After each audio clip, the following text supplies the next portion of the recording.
प्रिय विद्यार्थियों, मैं रुबेन सरन माथुर, सहायक आचार्य आर्थिक प्रशासन एवं वित्तीय प्रबंध, assistant professor economic administration and financial management, EFM राजकीय शाकंभर स्नातकोत्तर महाविद्यालय सांबर लेक जयपुर, आपका आज के इस ई लेक्चर में स्वागत है। विद्यार्थियों, पिछले ई लेक्चर्स में हमने बीकॉम प्रथम वर्ष यानी बीकॉम फर्स्ट ईयर के अंतर्गत हमारे ईएफएम विषय के पेपर व्यवसायिक अर्थशास्त्र यानी बिजनेस इकोनॉमिक्स का अध्ययन हम कर रहे थे। उसके अंतर्गत हम पढ़ रहे थे लाभ के सिद्धांत यानी थ्योरीज ऑफ प्रॉफिट। आज के ई लेक्चर में विद्यार्थियों हम पढ़ने जा रहे हैं लाभ का जोखिम सिद्धांत। लाभ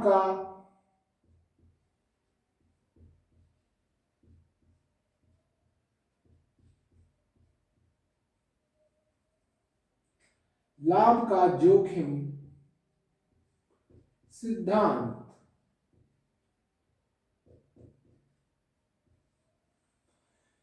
यानी रिस्क थ्योरी ऑफ प्रॉफिट।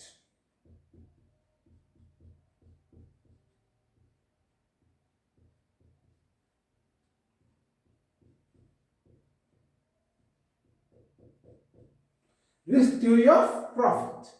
तो विद्यार्थियों, इस सिद्धांत का प्रतिपादन अमेरिका के अर्थशास्त्री हॉले द्वारा किया गया था। इस सिद्धांत के अनुसार लाभ क्या है? इस सिद्धांत के अनुसार लाभ जोखिम उठाने का पुरस्कार है। Profit is the reward for risk bearing. लाभ जोखिम उठाने का पुरस्कार है। किसी भी अर्थव्यवस्था में वर्तमान में एक साहसी भविष्य की मांग के अनुमान के आधार पर उत्पादन कार्य की योजना बनाकर उत्पादन करता है। इस कार्य में साहसी को जोखिम उठाना पड़ता है और लाभ इसी जोखिम का पुरस्कार होता है। उत्पादन कार्य की योजना बनाने में साहसी को क्या क्या करना पड़ता है? वस्तु की मांग, मूल्य तथा लागत के संबंध में पूर्व अनुमान करना होता है। यदि उसके पूर्व अनुमान सही सिद्ध होते हैं तो उसे लाभ प्राप्त होता है, और यदि उसके पूर्व अनुमान गलत सिद्ध होते हैं तो उसे हानि भी उठानी पड़ती है। यानी in any economy, entrepreneur plans his production on the basis of, किसके बेसिस पे? Anticipated demand.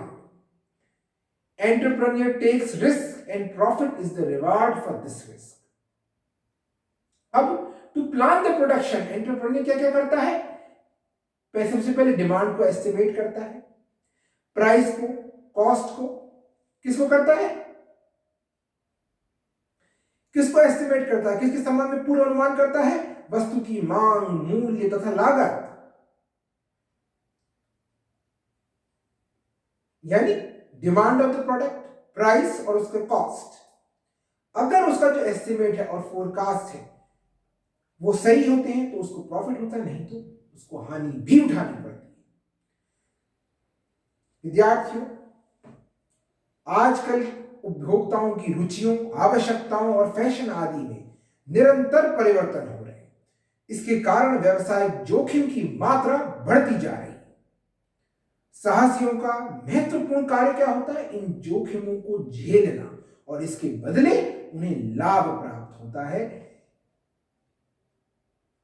इस प्रकार जिस उद्यम में अधिक जोखिम होती है उसमें अधिक लाभ की आशा होनी चाहिए, अन्यथा कोई भी उस जोखिम को उठाने के लिए तैयार नहीं होगा।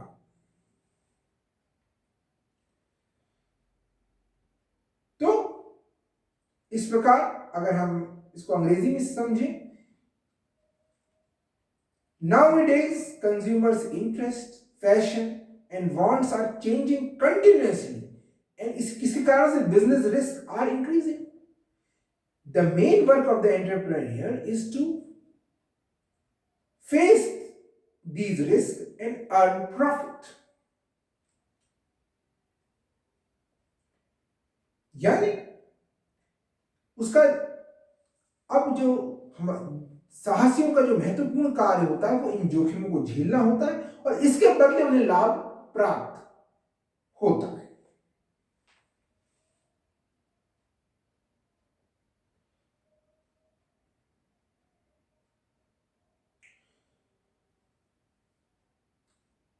लेकिन विद्यार्थियों इस सिद्धांत की भी आलोचना की गई है। और इस सिद्धांत की क्या क्या आलोचना है? पहली आलोचना जो इस सिद्धांत की गई है वो है कि ये सिद्धांत सभी प्रकार की जोखिमों के लिए लाभ आवश्यक नहीं, यानी सभी प्रकार की जोखिमों के लिए लाभ आवश्यक नहीं है। All types of risk do not generate profits. All type of risk do not generate profit. Professor night के अनुसार जोखिम दो प्रकार की होती है।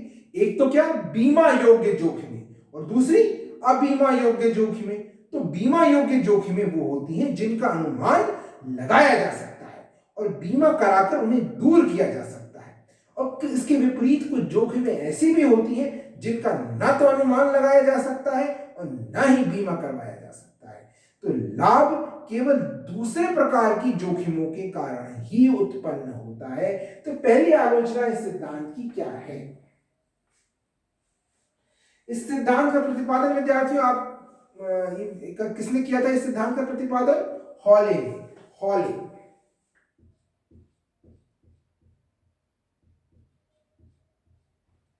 इस सिद्धांत का प्रतिपादन किसने किया था?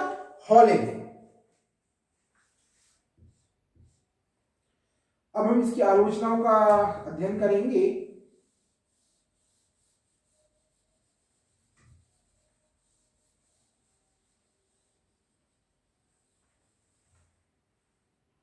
तो पहली आलोचना इस सिद्धांत की है कि जो सभी प्रकार की जोखिमों के लिए लाभ आवश्यक नहीं है, यानी ऑल टाइप्स ऑफ, सभी प्रकार की जो रिस्क है उनसे प्रॉफिट जनरेट नहीं होता है। सभी प्रकार की जोखिमों के लिए लाभ आवश्यक नहीं है, यानी all types of risk do not generate profits.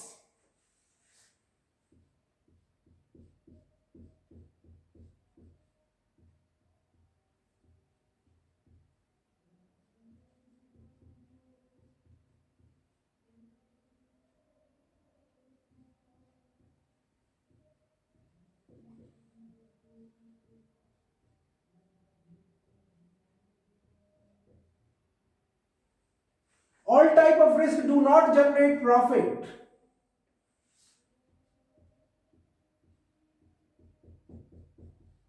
पहली आलोचना, क्योंकि प्रोफेसर नाइट के अनुसार जोखिम दो प्रकार की होती है। पहला, बीमा योग्य और अबीमा योग्य जोखिमें। तो बीमा योग्य जोखिमें कौन सी होती हैं? बीमा योग्य जोखिमें वे होती हैं, बीमा योग्य जोखिमें कौन सी होती हैं? वो जोखिमें जिनका अनुमान लगाया जा सकता है और बीमा कराकर उन्हें दूर किया जा सकता है। और अबीमा योग्य जोखिमें कौन सी होती हैं? ऐसी जिनका न तो अनुमान लगाया जा सकता है और न ही बीमा करवाया जा सकता है। तो लाभ केवल दूसरे प्रकार की जोखिमों के कारण ही उत्पन्न होता है। दूसरी जो आलोचना है, यानी इस सिद्धांत की दूसरी आलोचना है यहां पे कि यह सिद्धांत के लाभ जोखिम झेलने के कारण नहीं बल्कि जोखिम कम करने के कारण उत्पन्न होता है। लाभ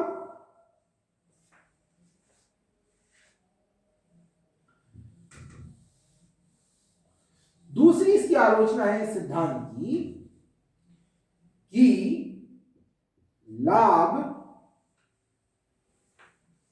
जोखिम झेलने के कारण नहीं बल्कि जोखिम कम करने के कारण उत्पन्न होते हैं।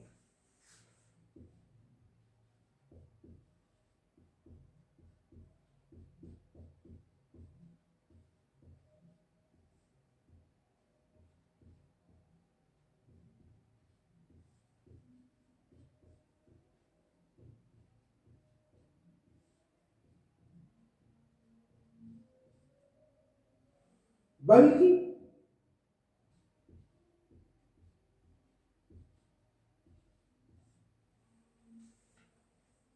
जोखिम कम करने के कारण उत्पन्न होते हैं।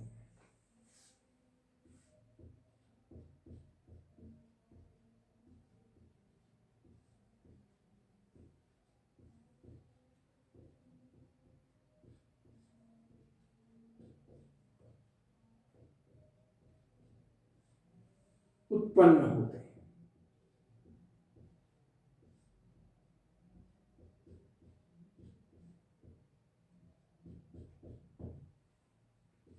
तीसरी जो इसकी आलोचना है इस सिद्धांत की, अभी हम दूसरी आलोचना का बात कर रहे हैं, वो है क्या है कि लाभ जोखिम झेलने के कारण नहीं बल्कि जोखिम कम करने के कारण उत्पन्न होते हैं। यानी profits are made not because risk are borne but because these have been avoided. यानी प्रोफेसर कार्वर के अनुसार लाभ साहसियों को इसलिए प्राप्त नहीं होता कि वे जोखिम झेलते हैं, बल्कि योग्य साहसी अपनी व्यावसायिक योग्यता के कारण जोखिम को कम करने में सफल होते हैं, इसलिए वे लाभ कमाते हैं। यानी प्रोफेसर कार्वर के अनुसार लाभ साहसियों को इसलिए प्राप्त नहीं होते कि वे जोखिम झेलते हैं, बल्कि योग्य साहसी अपनी व्यावसायिक योग्यता के कारण जोखिम को कम करने में सफल होते हैं और इसलिए वो लाभ कमाते हैं। इस प्रकार जो तीसरा इसकी आलोचना है इस सिद्धांत की, उसका हम अध्ययन करेंगे।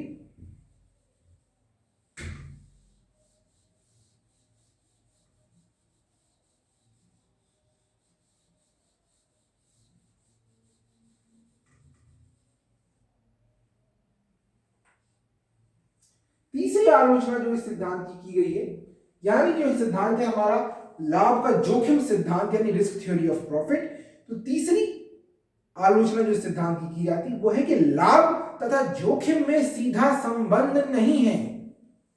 लाभ तथा जोखिम में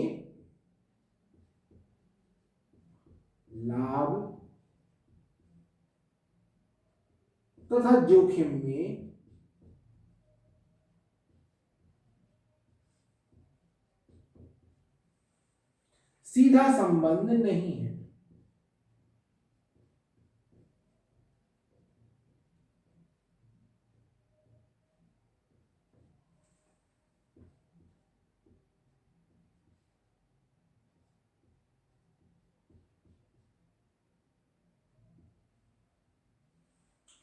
यानी no direct relation between profits and risk, no direct relation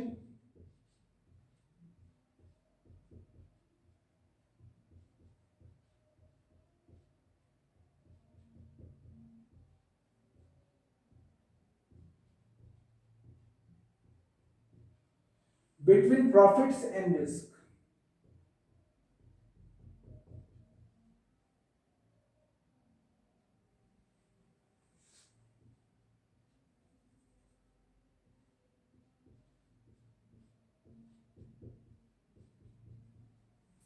तो इस आलोचना के अनुसार एक साहसी द्वारा प्राप्त लाभ की राशि तथा उठाई गई जोखिम की मात्रा में प्रत्यक्ष संबंध नहीं होता है। यदि ऐसा होता तो प्रत्येक साहसी अधिक लाभ कमाने के लिए अपने को बहुत बड़ी जोखिम में डाल देता। यानी यह आलोचना है कि लाभ और जोखिम में सीधा संबंध नहीं है। अब हम चौथी आलोचना की बात करते हैं। जो सिद्धांत की आलोचना की गई है, चौथी आलोचना,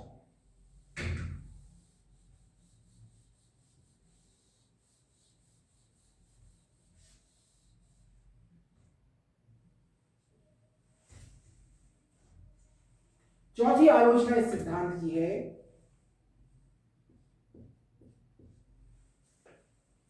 चौथी आलोचना है लाभ एकमात्र जोखिम के कारण उत्पन्न नहीं होते। लाभ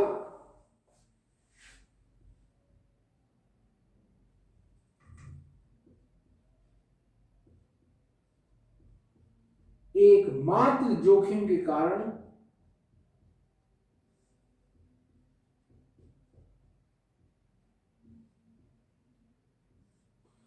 लाभ एकमात्र जोखिम के कारण उत्पन्न नहीं होते।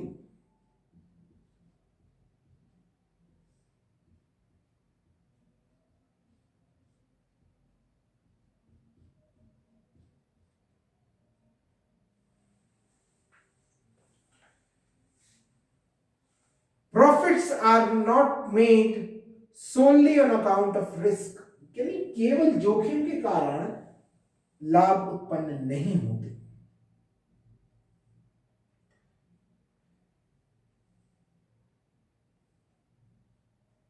यानी लाभ एकमात्र जोखिम के कारण उत्पन्न नहीं होते। Profits are not made solely on account of risk, क्योंकि साहसी जोखिम उठाने के अलावा और कई कार्य करता है, जैसे नव प्रवर्तन, समन्वय, उत्पत्ति कार्य के संगठन की व्यवस्था आदि अनेक कार्य करता है, और इन कार्यों की इस सिद्धांत में उपेक्षा की गई। Profits are not made solely on account of risk.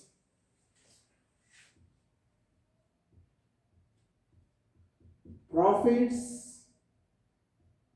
are not made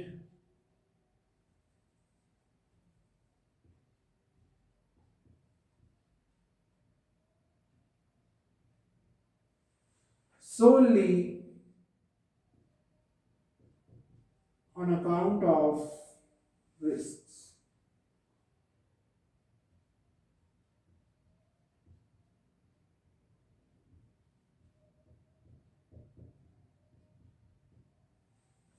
यानी profits are not made solely on account of risk. इस सिद्धांत के अनुसार साहसी का एकमात्र कार्य क्या है? जोखिम उठाना माना गया है, और लाभ को जोखिम का परिणाम बताया गया है।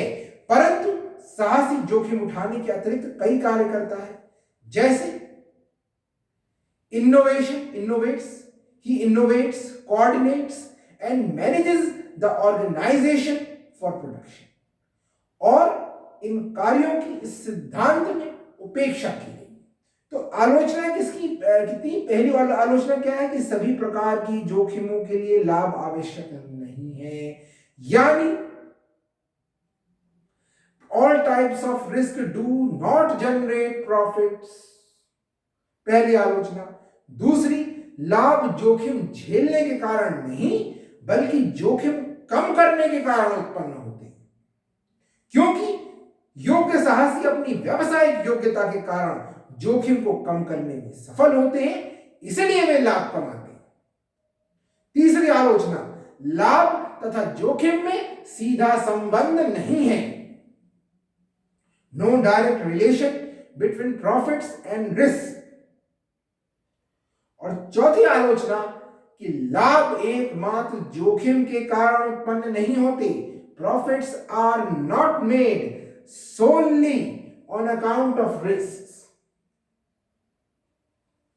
इस प्रकार से विद्यार्थियों हमने देखा कि लाभ का जोखिम सिद्धांत, इसका प्रतिपादन अमेरिका के अर्थशास्त्री हॉले ने किया था, और इस सिद्धांत के अनुसार लाभ जोखिम उठाने का पुरस्कार है, यानी profit is the reward for risk bearing.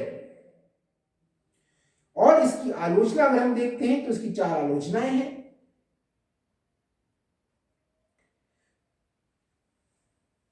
तो पहली आलोचना इसकी क्या थी कि all types of risk do not generate profit. दूसरी, profits are made not because risk are borne but because these have been avoided. तीसरा, no direct relation between profits and risk. और चौथा, profits are not made solely on account of risk. इस प्रकार विद्यार्थियों हमने इस सिद्धांत की 4 आलोचनाएं देखी, और हमने देखा कि ये सिद्धांत क्या है।